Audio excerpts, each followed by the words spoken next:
Akkam jirtu kabajamtootaaf daawwattoota Araarsaa Mul'isaa YouTube channel. Egaa namoonni jalqaba gara YouTube kiyyaa dhuftan subscribe gochuudhaan viidiyoo asirraa maxxanfamu daawwadhaa yookiin immoo irraa baradhaa isiniin jechuun barbaada. Guyyaa har'aa kana immoo barumsa baay'ee bareedaa ta'e tokko kitaaba Miiltoo Eebbisaa Baay'isaatiin barreeffame irraa kutaa tokko qabadhee isiniif dhiyaadheetan jira. Namoonni moo'ichaa abdii hin kutatanii. Ani akkamittan abdii kutadhaa? Macaafni qulqulluun waggoota hedduun dura Waaqayyo samii irraa seexana akka gadi darbate nutti hima. Seexanni ammasaaf danda'ame mara mootummaa Waaqayyo erga lolee booda mo'amuu isaarraan kan ka'e al tokkoo fi isa dhumaa gad darbatame. Haa ta'uyyuu malee gaaf tokkollee abdii kutee hin beeku. Ammallee namoota akka keenya Waaqayyo filate jabaatee loluutti jira. Har'as ta'uu abdii hin kutanne. Seexanni kufaatii guddaa amma kana ga'u keessatti erga abdii hin kutanne ani attamittan abdii kutaa? Raawwadhee abdii hin kutadhu. Barreessaan hin beekamne tokko akkas jedha. Waa'ee abdii kutachuu ilaalchise jechi jedhamu tokko ni jira. Yoo qarshii gattee homaa hin ganne, yoo fayyaa kee dhabdee jireenya kee keessatti waan tokko dhabdeetta. Yoo abdii gatte yookiin immoo yoo abdii kutte garuu waan hunda dhabdeetta jechuudha. Dubbiin kun baay'ee sirriidha.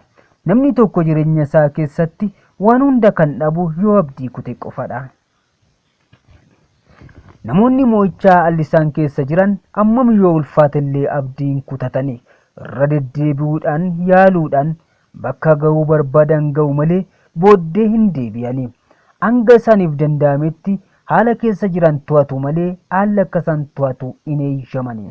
Yeroo bal'aa kennanii kaayyoo isaanii galmaan ga'achuu irratti xiyyeeffatu malee obsan dhabanii.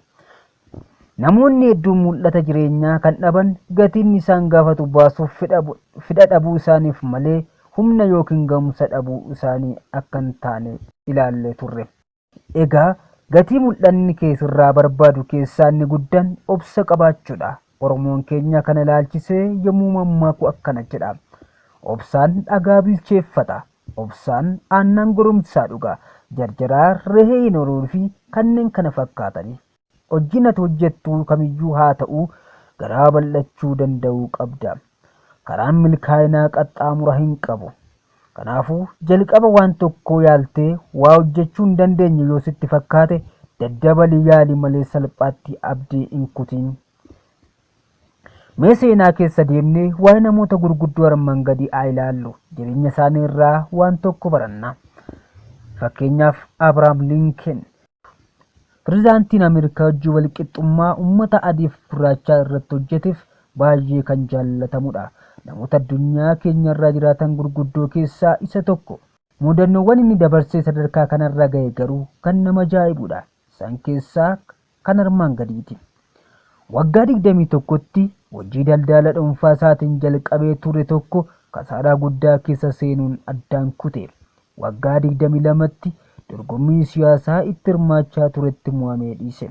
Waggaa 24tti ammas hojii dhuunfaa eegalee yeroo lammaffaa kufaatiin isa mudate. Waggaa 26tti hiriyaan isaa kan inni baay'ee jaallatu du'aan isarraa addaan baate jennaan gadda guddaa keessa seene. Waggaa 27tti dhukkuba ribuu laamsheessu nervous breakdown tu isa mudate. Waggaa 34tti dorgommii siyaasaa taasisee mo'amee dhiise. Waggaa 45tti dorgommii seeneetii taasiseetii milkaa'uu dadhabe. Waggaa 47tti ittaanaa pirezidaantii Ameerikaa ta'uuf dorgomee kufe. Waggaa 49tti dorgommii seeneetii irratti hirmaate ammas utuu mo'atiin hafe. Walumaa galatti waggaa 52ffaa isaatti pirezidaantii biyya Ameerikaa ta'ee filatame ture. Seenaa kanarraa waan guddaa tokkotu baratama. Kufaatiin yaalanii hin milkaa'in hafuu otoo hin ta'in abdii kutachuun yaaluu dhiisuu akka ta'e. Maarree waan fedheyyuu yoo ta'e abdii hin kutini.